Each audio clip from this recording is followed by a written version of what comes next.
Hello दोस्तों, सभी को गुड इवनिंग। आज हम लोग ज्योग्राफी के पहले चैप्टर के बारे में हम लोग अध्ययन करेंगे, जो कि चैप्टर का नाम है संसाधन एवं उपयोग। इसके हम मेन यानी कि मुख्य पॉइंट को पढ़ेंगे, जिससे हमारा ऑब्जेक्टिव सब्जेक्टिव सब स्टेप बाय स्टेप समझेंगे छोटू, ताकि हमारा एग्जाम में हेल्प मिल सके। यह वीडियो हमारा 25 से 30 मिनट का होगा। इसमें हम एक चैप्टर के बारे में पूरा विश्लेषण करके समझ लेंगे छोटू, ताकि आपको ऑब्जेक्टिव याद करने में ज़्यादा कठिनाई ना हो। ठीक है छोटू, तो हम ध्यान से देखेंगे। हमारा चैप्टर का नाम है संसाधन एवं उपयोग। तो सबसे पहले हम जानेंगे छोटू कि ये संसाधन क्या है। तो मानव अपनी ज़रूरतों को पूरा करने के लिए जिन सभी वस्तुओं का उपयोग करता है वह संसाधन कहलाता है। जैसे हम अभी लिखने के लिए इस मार्कर का उपयोग करेंगे छोटू, तो ये मार्कर हमारे लिए संसाधन है। इस बोर्ड पर हम लोग लिखेंगे छोटू, ये बोर्ड संसाधन है। हम लोग लाइट का प्रयोग कर रहे हैं, तो ये भी संसाधन है। आप हमसे पढ़िएगा, हम आपके लिए संसाधन होंगे। आप हमें पैसा दीजिएगा, वो भी संसाधन है। ठीक है छोटू, तो मानव अपनी ज़रूरतों को पूरा करने के लिए जिन सभी वस्तुओं का उपयोग करता है वह संसाधन कहलाता है। मानव अपनी ज़रूरतों को पूरा करने के लिए जिन सभी वस्तुओं का उपयोग करता है वह संसाधन कहलाता है। जैसे हमारा एग्जाम्पल में है कलम, कोयला, पेट्रोल, etc। जितने भी हम लोग उपयोग करेंगे सब के सब क्या होगा, सब संसाधन कहलाएगा। सब क्या होगा छोटू, संसाधन होगा। उसी में हम लोग एक पॉइंट याद रखेंगे कि संसाधन होते नहीं बल्कि बनते हैं।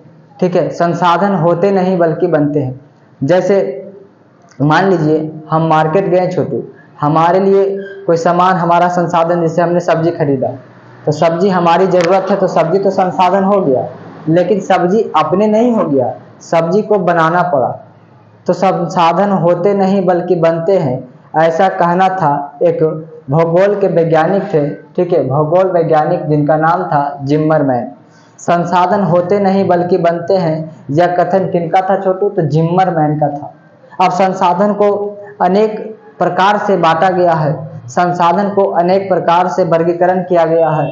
तो हम लोग समझेंगे संसाधन का वर्गीकरण। तो पहला जो हमारा छोटू, उत्पत्ति के आधार पर संसाधन को अनेक प्रकार से बांट दिया गया है।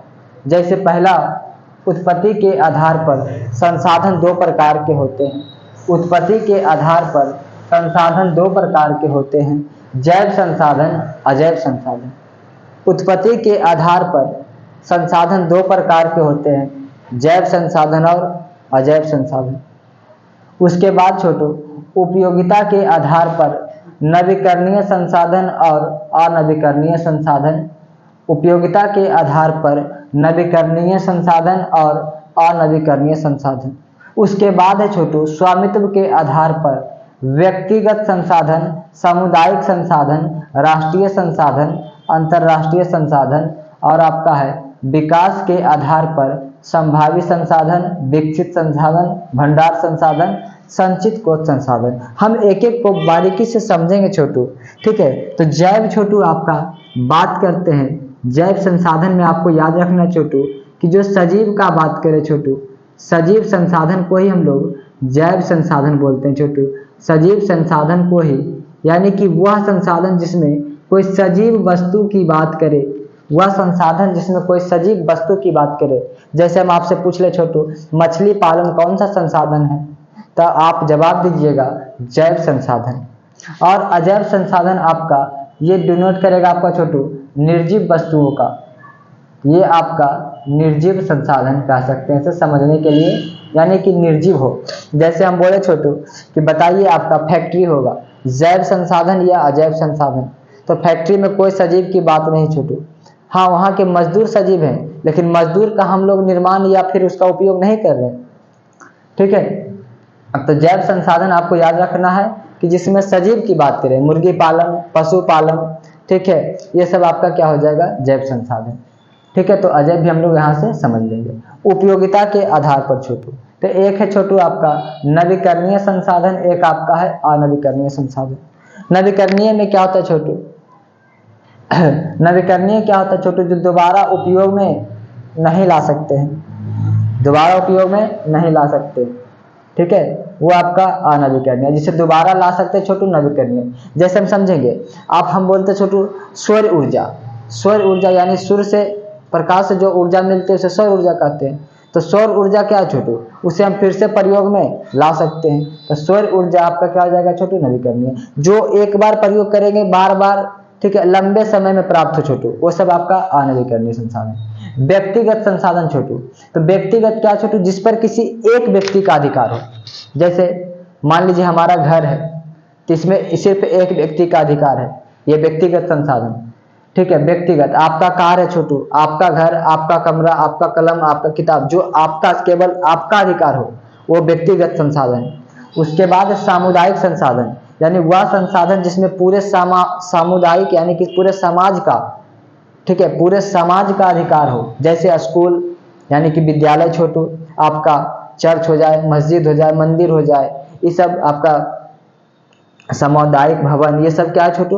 तो सामुदायिक संसाधन है, जिस पर बहुत से लोगों का यानी पूरे समाज के लोगों का आपका क्या अधिकार हो, ये सब आपका हो जाएगा सामुदायिक संसाधन। राष्ट्रीय संसाधन छोटू, जिसमें क्या हो? जिस पर राष्ट्र के अधिकार हो, वह संसाधन जिस पर राष्ट्र का अधिकार हो, वह राष्ट्रीय संसाधन कहलाता है, वह राष्ट्रीय संसाधन कहलाता हो। जिस पर समझे देश का अधिकार हो, राष्ट्र मतलब देश, जिस पर देश का अधिकार हो, वह आपका क्या हो जाएगा छोटू? तो राष्ट्रीय संसाधन। अगला छोटू आपका अंतरराष्ट्रीय संसाधन। अब ये बात थोड़ा सा समझते छोटू कि व्यक्तिगत संसाधन और सामुदायिक संसाधन, ये दोनों भी राष्ट्रीय संसाधन के अंतर्गत आते हैं। यानी कि राष्ट्र संसाधन में ही व्यक्तिगत संसाधन और सामुदायिक संसाधन उसमें शामिल होते हैं। जैसे मेरा घर जो है छोटू, तो ये मेरा व्यक्तिगत संसाधन है, लेकिन सरकार यानी कि राष्ट्र को इस जगह से कोई अगर 4 लाइन यानी कि कोई रोड बनाना हो, तो इस पर सरकार बना सकती है। भले हमें कहीं और जमीन या जगह रहने के लिए दे सकते हैं, लेकिन इस पर राष्ट्र का अधिकार होता है। यानी व्यक्तिगत संसाधन और सामुदायिक संसाधन पर राष्ट्र का राष्ट्रीय संसाधन उसके अंतर्गत में आते हैं। यानी राष्ट्रीय संसाधन के अंतर्गत क्या चीज? तो व्यक्तिगत संसाधन और सामुदायिक संसाधन उसके अंतर्गत आते हैं, यानी उनके अंदर। ये अंतरराष्ट्रीय संसाधन क्या होता है छोटू? तो आपके राष्ट्र से यानी कि आपके देश यानी कि आपके राष्ट्र से, राष्ट्र के तटीय सीमा से 200 किलोमीटर की दूरी तक अंतरराष्ट्रीय संसाधन कहलाता है। राष्ट्र के तटीय सीमा से 200 किलोमीटर की दूरी के क्षेत्र पर जो कंट्रोल करेगा, जिसकी संस्था होती है छोटू, अंतरराष्ट्रीय संस्था, ठीक है, और जिसे हम लोग अपवर्जक क्षेत्र के नाम से जानते हैं, ठीक है, उसे हम लोग अपवर्जक क्षेत्र भी कहते हैं छोटू। तो अपवर्जक क्षेत्र किसे कहेंगे छोटू? तो राष्ट्र से तटीय सीमा के तरफ 200 किलोमीटर की दूरी को अपवर्जक क्षेत्र कहते हैं। उसके बाद छोटू हम लोग संसाधन नियोजन के बारे में थोड़ा जानेंगे छोटू। ये संसाधन नियोजन है क्या? तो संसाधन को सही तरीके से उपयोग करना। ऐसा नहीं कि हमारे पास संसाधन, अब हम कोई संसाधन, मान लीजिए बिजली हमारे लिए संसाधन है, तो उसको हम लोग एक सही तरीके से, एक नियम, मतलब उसको एक अच्छी तरीके से, नहीं कि पूरा बिजली, कभी दिन को भी पंखा चालू, रात को भी पंखा चालू, जब उसका हमें जरूरत हो तो हम उसका प्रयोग करेंगे, अन्यथा उसका प्रयोग नहीं करेंगे। यानी नियोजन का मतलब हमें सीधा सिंपल समझ के रखना है कि उसको बचाव करना है, ताकि हमें अगले पीढ़ी में उसकी जरूरत पड़े।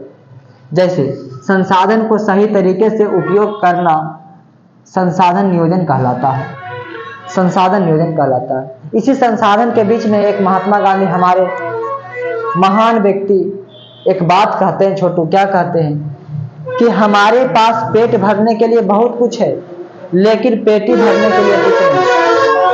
महात्मा गांधी कहते हैं छोटू कि हमारे पास पेट भरने के लिए, और ये सत्य है।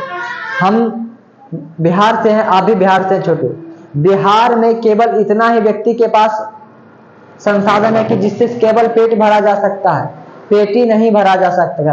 तो महात्मा गांधी क्या कहते हैं? हमारे पास पेट भरने के लिए बहुत कुछ है, लेकिन पेटी भरने के लिए कुछ नहीं।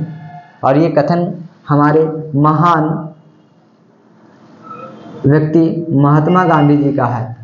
उनके बाद छोटू मेघा पाटेकर एक व्यक्ति हैं जिन्होंने नर्मदा बचाओ का आंदोलन चलाया था। मेघा पाटेकर नर्मदा बचाओ का आंदोलन चलाए थे छोटू।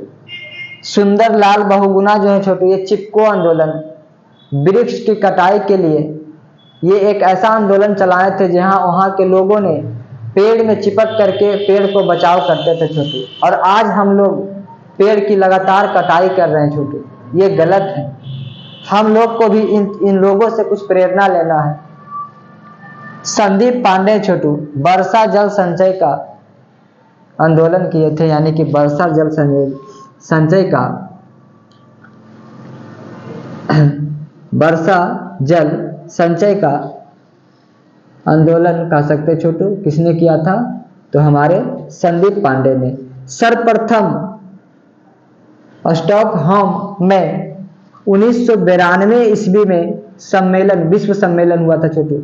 विश्व सम्मेलन, सर्वप्रथम विश्व सम्मेलन कब हुआ था छोटू? 1992 ईस्वी में। सर्वप्रथम विश्व सम्मेलन यानी सर्वप्रथम यानी सबसे पहले विश्व सम्मेलन कहाँ हुआ था छोटू?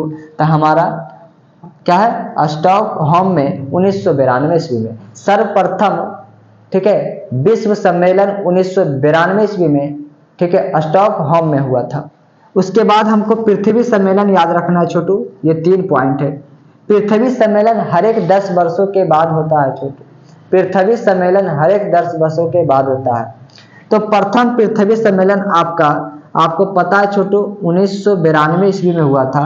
ये स्टॉकहोम कहाँ पड़ता है छोटू? न्यूयॉर्क में पड़ता है। उसके बाद द्वितीय आपका कब हुआ छोटू? ये आपका फर्स्ट है छोटू, ये आपका द्वितीय है, ये आपका तृतीय है, ठीक है। तो प्रथम पृथ्वी सम्मेलन 1972 ईस्वी न्यूयॉर्क में हुआ था। उसके बाद 1992 ईस्वी में द्वितीय हुआ था आपका ब्राजील में, और तृतीय पृथ्वी सम्मेलन कब हुआ था? तो 2002 ईस्वी में जोहान्सबर्ग में हुआ था। एक और सम्मेलन होता है छोटू जिसको हम लोग क्योटो सम्मेलन के नाम से जानते हैं। क्योटो सम्मेलन 1997 ईस्वी में जापान में हुआ था छोटू। आशा करते हैं सब याद हो गया होगा आपके ख्याल से।